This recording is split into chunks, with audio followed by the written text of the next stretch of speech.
Hello, नमस्ते।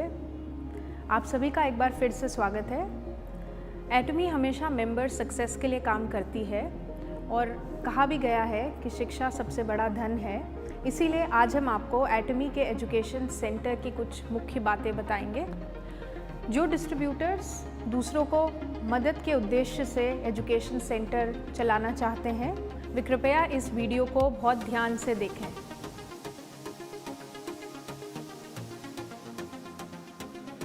सबसे पहले बात करते हैं एजुकेशन सेंटर लीडर की जिम्मेदारियों की।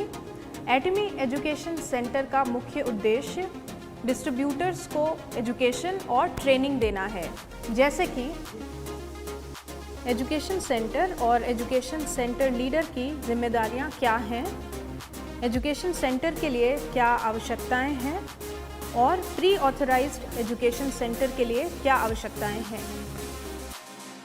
एटमी एजुकेशन सेंटर का मुख्य उद्देश्य डिस्ट्रीब्यूटर्स को ट्रेनिंग और एजुकेशन देना है, जैसे कि एटमी का vision, philosophy, founding principles, values, motto, Atomy का code of ethics and principles, compensation plan, policies and procedures, Atomy products के सही इस्तेमाल की जानकारी देना, एजुकेशन सेंटर का नियमित रखरखाव करना। एजुकेशन सेंटर के पास एजुकेशनल और मार्केटिंग गतिविधियों का प्रमोशन करना, एजुकेशन सेंटर पर एटमी प्रोडक्ट्स की डिलीवरी, रिसिप्ट और स्टोरेज की व्यवस्था करना, एटमी के वन डे सक्सेस सेमिनार में भाग लेना,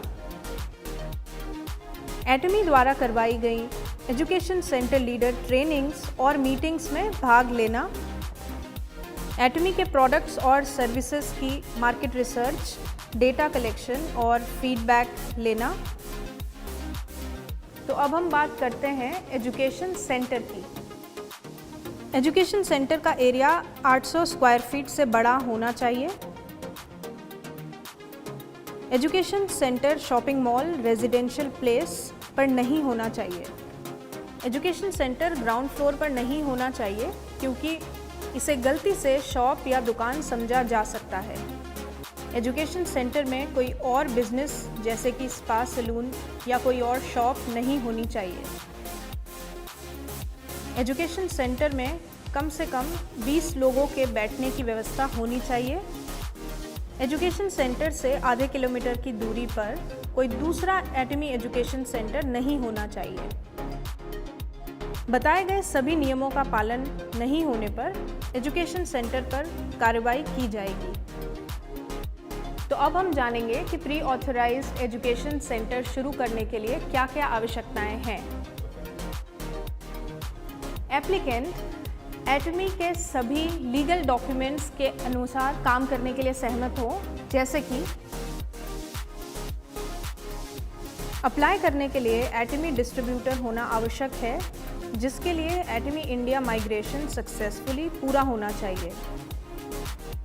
किसी और डायरेक्ट सेलिंग कंपनी की सदस्यता नहीं होनी चाहिए।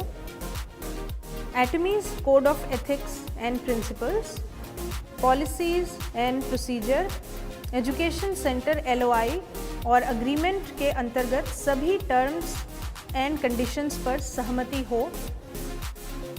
एटमी के रूल्स और रेगुलेशंस का पालन नहीं करने के लिए कंपनी द्वारा कोई कार्रवाई नहीं की गई हो, और साथ ही साथ एटमी डिस्ट्रीब्यूटर द्वारा 5 वनडे सेमिनार और 2 सक्सेस सेमिनार में भाग लेना अनिवार्य है।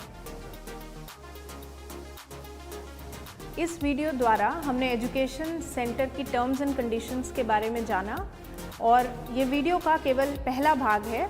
अन्य भागों में आपसे और जानकारी शेयर की जाएगी। धन्यवाद।